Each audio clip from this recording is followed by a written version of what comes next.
What's up, guys? So we are 1 week out from the theatrical release for Birds of Prey, the fantabulous emancipation of one Harley Quinn, I believe is the very overly wordy subtitle for it. But given that that is the case, and it's basically a Suicide Squad spin-off, and with the Suicide Squad coming next year, I thought I would do my film review for this month would be the Suicide Squad. Now, on my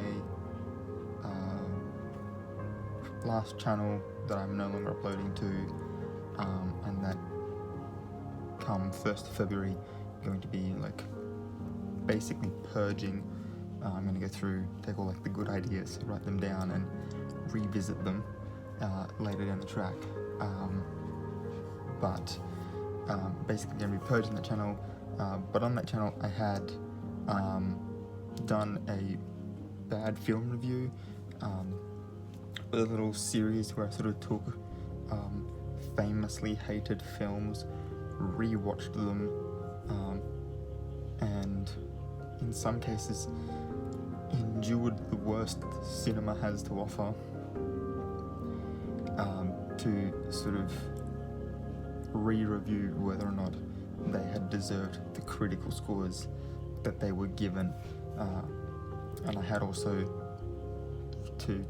for like a comparative score added like audience scores in and averaged out, but this time I'm just going to I literally just googled why Suicide Squad's so hated. These are the top 10 reasons why Suicide Squad is hated. This is also in no particular order, but I am going to sort of start off with the one that came up the most, and that was the editing.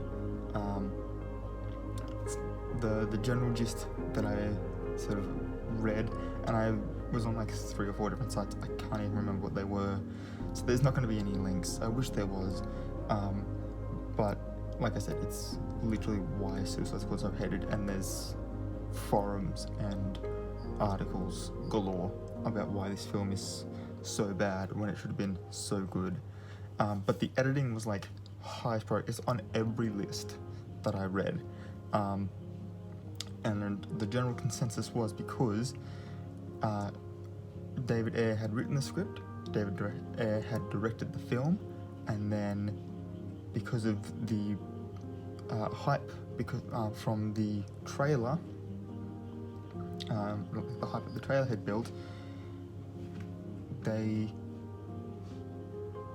took it away, took the film basically away from David Ayer, gave it to this other company that had made the trailer and gotten them to edit it, plus had done a whole bunch of reshoots and stuff to try and get, I don't know, a better story out of it or something like that, which means that there's potentially a much better film to be found in this, and a lot of the other points on this list sort of feed back into this one point, is that the weakest part of this film is its editing.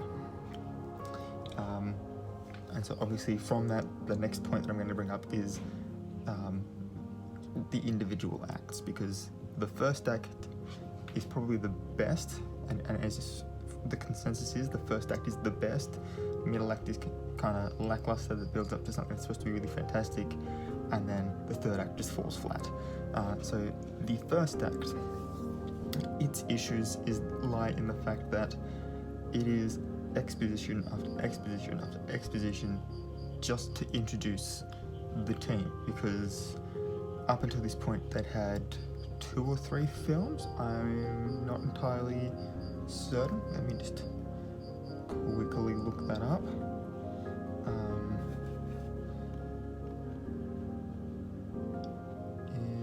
Is there? Knew there'd be a link.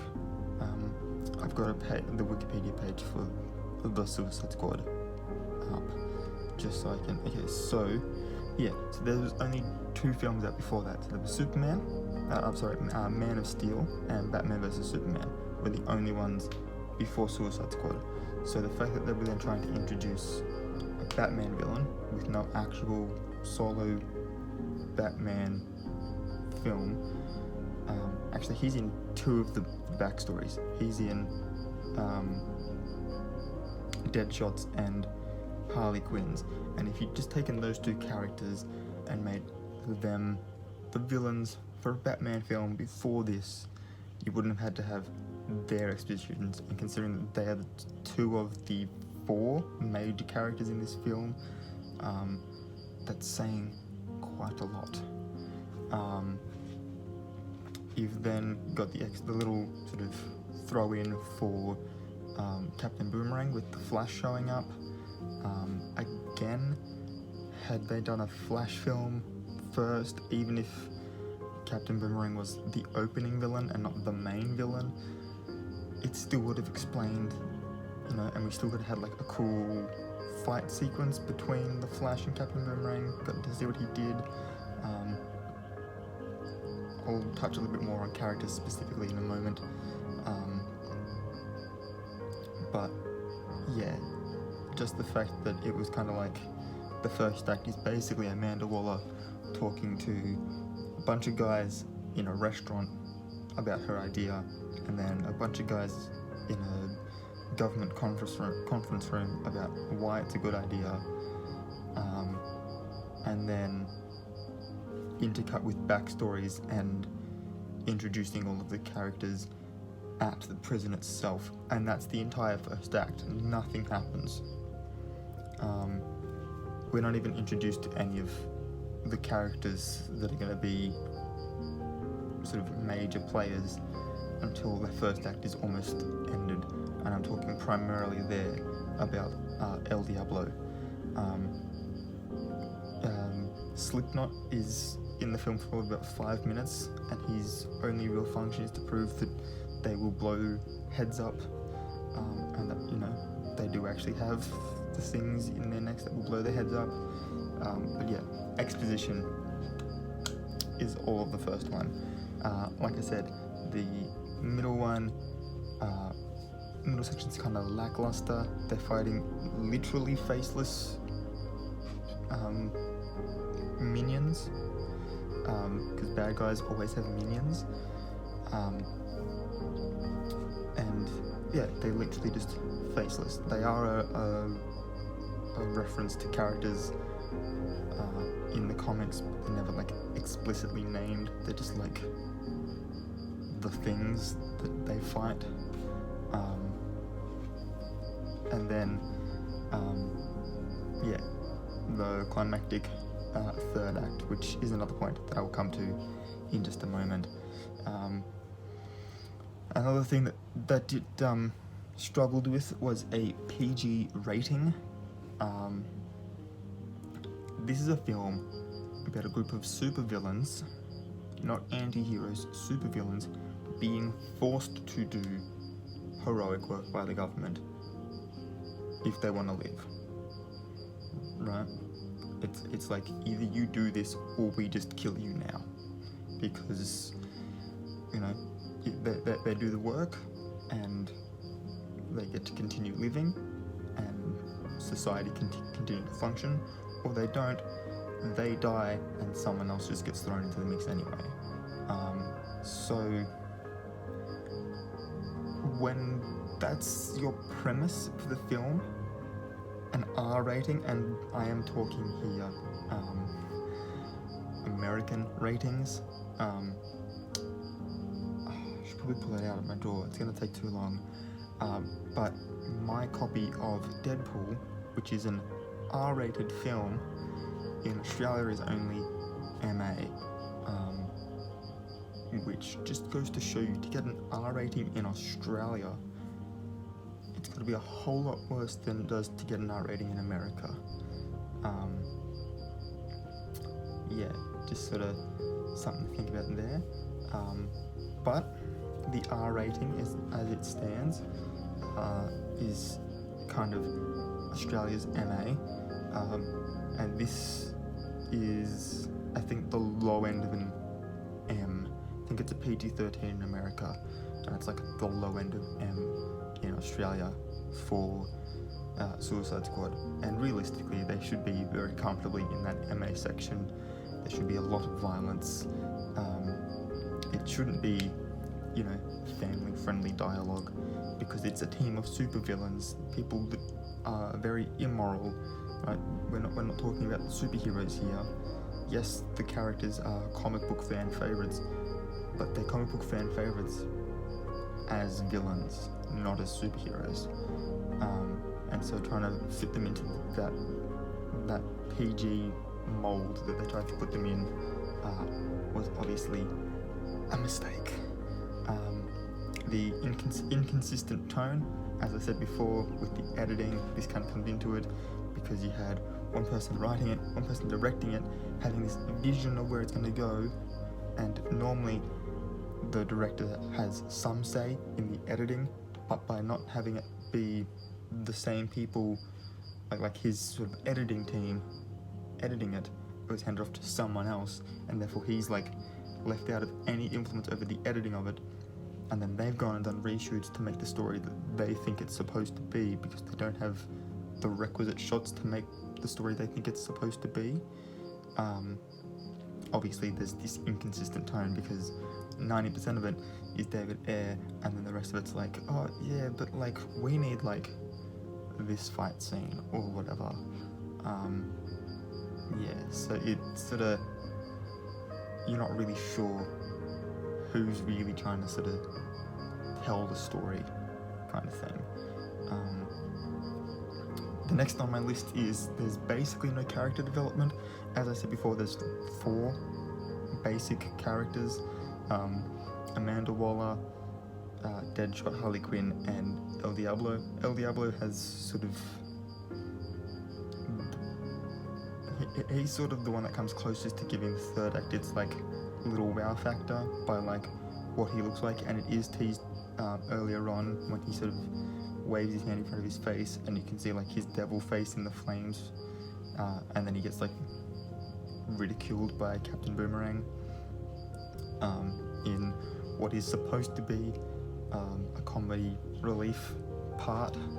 I don't think I would have minded Captain Boomerang, to be honest, if as a comic relief, if it had gotten the R rating, just to put that out there. But Harley, her whole arc is trying to just like leave and go with the Joker, and then his helicopter like crashes and burns, and then all of a sudden she's just over it all of a sudden, and then she just goes in to the fight, and that's there's no real like, she doesn't like realize that she can, she's done all this, gotten that far without the Joker, that she can just go further without him as well. And I'm kind of hoping that's what Birds of Prey is going to give us, and I'm pretty sure that's what Birds of Prey is going to give us. So hopefully Margot Robbie's Harley will be saved by Birds of Prey. Deadshot has a little bit. His motivation is always his daughter. He doesn't kill Batman because his daughter says so. And then he makes a deal to be able to see his daughter and have visitation and stuff. In exchange for like having helped save the day. And other than that, he doesn't really develop as a character. He sort of gets told at one point, like, these people trust you, so you're just the leader.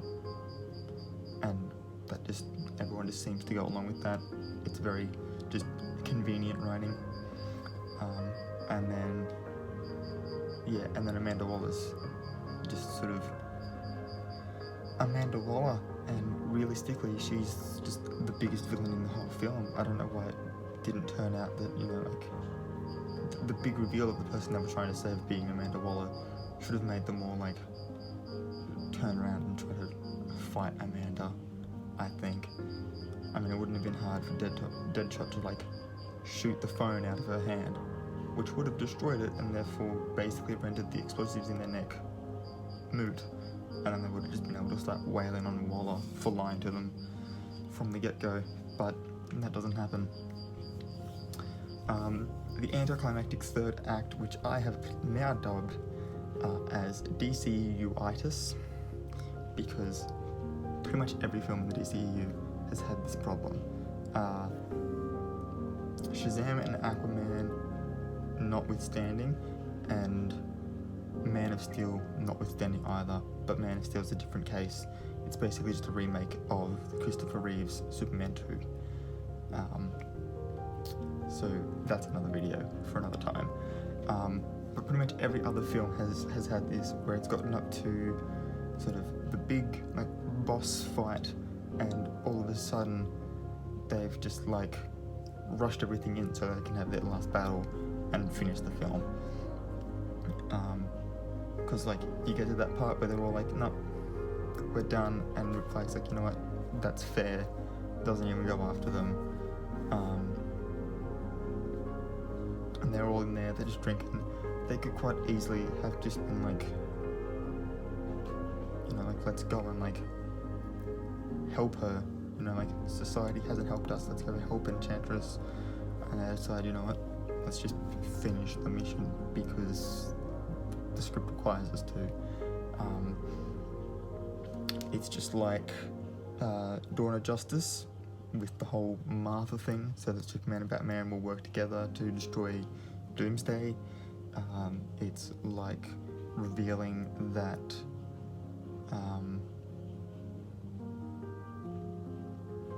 the, can't remember his name, but the British like general or whatever he was, being Ares, and his whole plan to have them sign an armistice, he knows that they won't be able to keep for very long, and therefore continue waging war. Really would have loved Dr. Poison in that. And yeah, so, and I mean, they've only got 6 films out, so that's basically it, but still, half of their films having this issue means that it's kind of a big sort of plot point for them to focus on. And like I said, the other ones don't have this problem because Aquaman balances very nicely the fight with Black Manta and the fight with Ocean Master as sort of coming from like you sort of have a fight with Black Manta at the beginning as like the early, like the first act sort of opening bad guy fight, and then he plots revenge, and that's a subplot over like underneath the stopping Ocean Master from uniting all 7 kingdoms of Atlantis in this big army to then take over the surface world. So it balances that very nicely, and Shazam just focuses very nicely on like the Shazam family dynamic and the one villain who controls the 7 deadly sins. Does that very nicely. So the DCEU is starting to look up, but that anticlimactic third act where it's just like suddenly rushing the big boss rather than like the one we've been building up to. The next on the list is Jared Leto's Joker, and I don't think I need to say anything here because we already know what all of the issues with that are, and there are a lot. That being said, I am looking forward to Morbius, which comes out in, is it March or April? It's soon. I'm pretty, like it's very soon. Actually no, it might be June or July now that I think about it, but it is soon. And he's playing the lead character, but being that it's just him, presumably against one villain, it should give us a lot more time to focus on his actual character rather than his character being this background character that's really only that character by name and not by any other characteristics. And I think the only reason he was in Suicide Squad was to explain Harley Quinn's origins. I'm pretty sure that's it. But yeah. The next one is the underwhelming plot. It's basically a group of basic criminals that, this guy's particularly good at like he's very accurate, like uncannily accurate. And this guy robs banks using boomerangs, and she dresses up like a clown sometimes. And other than that, they don't have superpowers, and the only character on the team that has superpowers ends up defecting to be the main villain. Just so that there's this, group of underdogs trying to take on something that would normally be out of their realm, and despite the odds, succeeding, which is every action film ever, basically. So the very basic sort of plot mixed with that inconsistent tone, and added to that the general slow degradation of the acts as they go along, which is how DC films went at around 2016. All of that combined didn't really help. And then the last two that I've got here are that the film itself had too many characters that it didn't really know what to do with some of them, and so literally just sidelined them, like Captain Boomerang, who was, as comic relief, very good. Katana didn't need to be there, Killer Croc didn't need to be there, and he's only useful in that last part for swimming underneath the flooded subway station and blowing the bomb. That's all he was useful for. And I'm pretty sure that thing was remote detonated anyway. I'm pretty sure Rick Flag had the remote to begin with. So why didn't, when they get to that little plaza thing, why didn't he just push the button himself? Like, it didn't need to. Anyway. So they're just to throw a bunch of characters in there to fill out the team, and then most of them got sidelined. Rick Flag's really only in there to be like the good guy on the team, and he's the one that like answers to Waller. All of his men are literally just extras. None of them have any lines. And then there's even dropped storylines like the guard at Belle Reve, who once he gets told that he's so screwed by Harley Quinn, and he asks how he's screwed, that plot ends there. Like, that little story arc ends there. We never find out what she means by that. We never find out if that means that Joker went to bust her out to begin with, after they'd like been put on the plane to go and save Midway City, I think it's called, because DC has such creative names. Like, we don't know if he busted in there to do that. She wasn't there, so he found out that, okay, cool, you did give her the phone. Well, since she's not here, we're going to kill, like, that. Where did that story go? We don't know. And then obviously the last one is that the soundtrack was just so full of pop songs, it basically became like a guessing game for what the next song was going to be. And there pretty much wasn't a moment in the film that wasn't underscored by some very popular song. And that was basically from the fact that the people that had edited the trailer had done very nicely to Queen's Bohemian Rhapsody, and because of how well that had done, they tried throwing a bunch of just really popular songs in there to accentuate each character's things. This is done very nicely in some places, where the first time you see Amanda Waller, she's accompanied by Sympathy for the Devil, I believe the song's called, and then obviously later on Harley asks her if she is the devil when she visits Belle Reve. But in other cases, it's just like, why is that song there?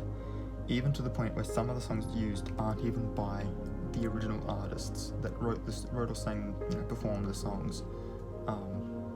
And there were instances where it really could have done without it, and the scenes would have been a little bit more powerful without the music. But yeah, they are the top 10 reasons that I found that Suicide Squad is bad. But if you can manage to look past all of that, it's still a good film. And with the main one being the editing, if I can manage to get the extended edition onto my computer in a way that I can edit it, I'm gonna try and edit my own, like do my own sort of like a fan edit sort of thing.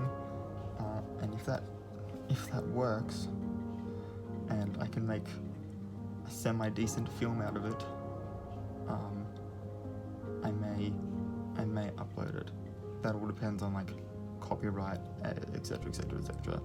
I think if I put fan edit and then just acknowledge that it is a DC Warner Brothers film in the description, I think it should be okay. But again, we'll have to see how that goes. But that's all I've got for this video. If you liked it, please give it a thumbs up. Don't forget to hit the subscribe button and the notification bell if you want to see more videos from me. And let me know what your favourite DCEU film is in the comments below, and whether or not you are looking forward to the Birds of Prey and the fantabulous emancipation of one Harley Quinn. I don't know why they named it that, but they did. But yeah, until next time guys, keep your heads screwed on.